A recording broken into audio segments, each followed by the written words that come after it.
I'm going to talk about, let's say, procedures of de-radicalization, how it is concretely implemented, and what are the differences. I won't have enough time to develop the idea about radicalization and de-radicalization, whether or not they can be conceptually founded or accepted or rejected. So I take them as a kind of fact. Nowadays we have research done on these topics, and I think putting them into question as such doesn't carry so much weight. Now, de-radicalization is a notion which is even more contested than radicalization. One can talk about counter-radicalization, one can talk about disindoctrinating or other words, but this is a kind of notion which has been somehow, widespread all over the world. So we accept it as such. It doesn't mean we are not critical towards it, but it means that we have to cope with it and, if necessary, give our definition of it. But I'm not going to develop these ideas. What I'm trying to do is to give you a kind of picture of the diversity of the procedures about de-radicalization. And for that reason, I would like to introduce few basic notions. First of all, if you want to have a kind of procedure of de-radicalization, each country has its own political culture. Each country has its own history. And you cannot implement what is being done in other countries without some kind of consideration about the peculiarity of your country. What has been done and is being done in Great Britain cannot be implemented directly in France. What is going to be done in France cannot be implemented directly in Germany or in Denmark. In each country you have, specific political, cultural features that have to be taken into account. For instance, in Great Britain, I was, perusing a de-radicalization session close to London a few years ago, 2 years ago, and there were among them, one policeman with a turban and a bird, another policewoman with a scarf, and so on. This won't be possible in France. And I'm sure that you cannot implement the same type of procedure in other European countries without taking into account what makes them specific. So one major important thing is that each country has to invent its own procedure of de-radicalization, and they are trying to do it. Of course, one can be inspired by the others. One can learn through the experience of the others, but one cannot exactly reproduce what they are doing.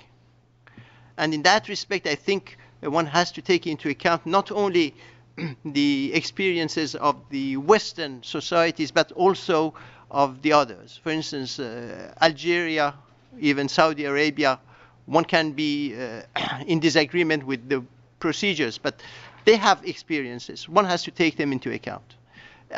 In the same fashion, Norway has had a long experience with de-radicalization of neo-Nazis. I remember it was almost 7-8 years ago we had a conference on that topic, and the Norwegians had a lot to say about that. So, first of all, peculiarity of each country with its own political culture. Second, the problem of different types of radicalized people. We do not have a single profile. We have to accept the fact that there are different types of radicalized ones. And I introduce few of them because I think it's important to have it in view, particularly in Europe, in regard to the novelty of some of the radicalized people. In Europe, we had few women, before 2013. Now we have more than 10%. There are around 5,000 people who went to Syria, and among them, one can guess that there are between 500 and 550 women and young girls. So that this is a new type of radicalized person. You cannot put them together with men without any further ado. We have to take into account the peculiarity of women towards men, and there are some. The second new type of actor who didn't exist before 2013, and I'm referring to a book I wrote in French, which is being translated into English, Radicalization. And in that, you have a new type of social actor, social radicalized actor, with lots of peculiarities of its own, and that's adolescents and post-adolescents. We didn't have them before in Europe. We had in Africa, we had in other parts of the Muslim world, but we didn't have in Europe young radicalized jihadists, as such. Of course, Nazi Germany tried to indoctrinate, adolescents and so on, but it's a long, past and dates back to more than half a century. But now we have, since 2013, around 20% of those people who went to Syria who belong to this category. That means between the ages of 12 and 17. So you cannot treat them in the same fashion as you do, adult people of, let's say, between the ages of 25 and 40. You cannot. Because for the adolescents and post-adolescents, what's important is rather the affective side, not ideology. Whereas for the others, ideology is very important.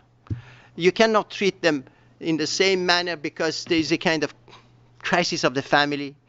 There's a problem of the buddies. They call them buddies, B-U-D-D-I-E-S. Friends, competition among them. For instance, once one girl goes to Syria, she calls the others back through Facebook or other means, Twitter and so on. And there's a high probability for the others to be enticed to go there. So that this new category needs a procedure of de-radicalization that cannot be identical with that of the adult people who are of the age of 25 or more. The third category, which is very important, is the middle classes. We always had, since, let's say, the years 1990s, concerning jihadism, people who were from the middle classes, but the majority were from what might be called underclass. In France, they were from the poor suburbs. In England, there were many of them from the poor inner cities. We had and we have middle class people, but now their sheer size has grown.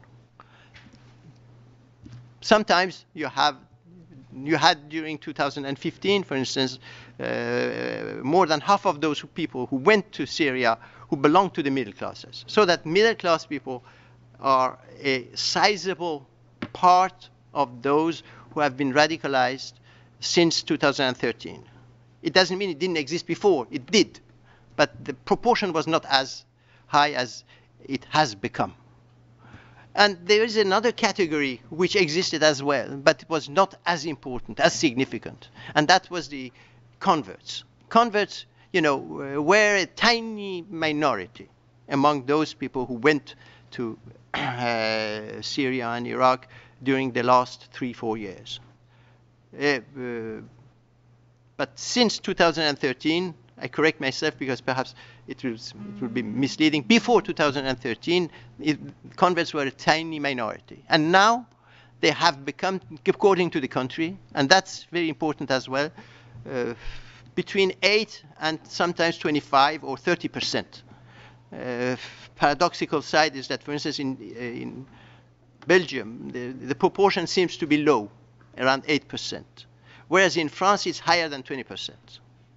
So in each country, you have, this sort of distinction between them. But as a category, converts have a type of behavior which is not the same as those people who have some kind of roots in Islamic culture or Islamic past or, let's say, Islamic civilization. So these new categories need new types of de-radicalization procedures. You cannot have a kind of unique model which could be applied to all of them. The result would be catastrophic. You need to have for each of these categories appropriate means to tackle the problem. Another major thing, and that's the result of at least partially, my research in prisons in France, and in part in comparative third between 2000 and 2003 with a team of British scholars, who worked on the prisons in Great Britain. Those people who have come back, are not homogeneous.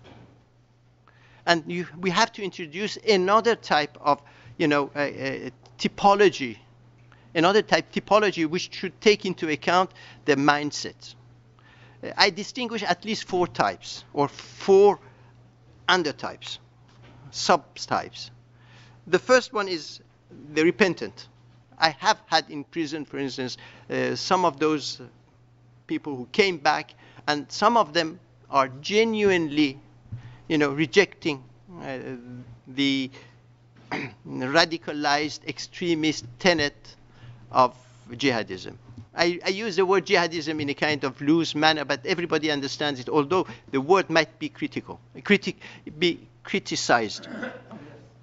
But it doesn't matter. You understand what I mean. That means the radical version of Islam. Now we can discuss about that, but that's not my topic here.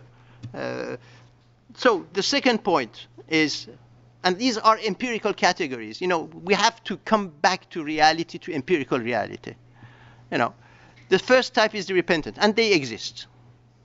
And they should be used in order to dissuade the others, from getting involved, young people to get involved in that sort of thing. Thank you. That's another problem, 3 minutes for university guys, it's very difficult, to tackle that, We need at least half an hour, but doesn't matter. I'll try to be concise enough to say in a few minutes. The second type is those who are ambivalent. They have been to Syria, they have been, some of them to Iraq, but mostly to Syria. They have undergone, experiences of extreme violence. And they are, in an ambivalent situation. They put it into question without being able to go to the end of that. That means, psychologically speaking, they are in a kind of unstable situation. So that if you put them with some of the others, they might become very dangerous, and they develop it. So the third category are the entrenched jihadists. That means they are like a cement. I had discussions with them in prison. I had discussions, they are convinced in an overwhelming manner that their view is the right one. And it cannot be discussed. That means the antagonism towards the West, antagonism towards all the governments, in the Muslim world, and antagonism towards all those people who do not share their view, of religion. And these entrenched jihadists, are very dangerous because they have a sort of faith beyond doubt that cannot be submitted to any kind of arguing.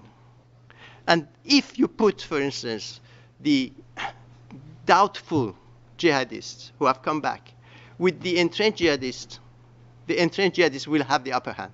So they will convince them. So the fourth category are the traumatized one.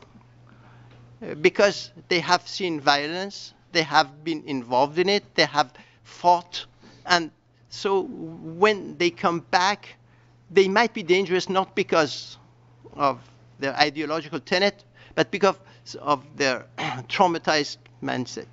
They might get involved in violent action in order to reproduce the situation there.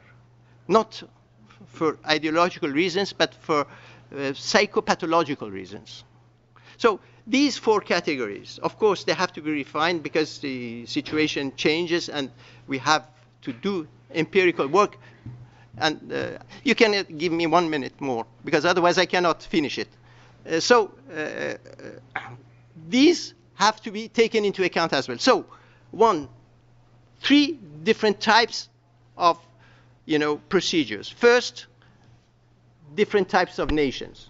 Second, different categories of people: middle class, lower class, girls, boys, women, converts, and so on. The third one, those who return have to be analyzed, and depending on whether they are repentant, entrenched, traumatized, or ambivalent, they have to be treated differently.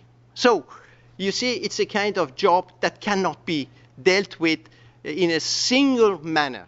It has to be refined, it has to be tackled in a very, I would say, in a kind of more or less refined manner, let's say it in a kind of polite way, so that putting all of them together, as for instance is being done somewhere in some of the European countries, doesn't seem to me the best solution. So one has to invent new ways of getting into the de-radicalization procedures in our world. Thank you for your attention.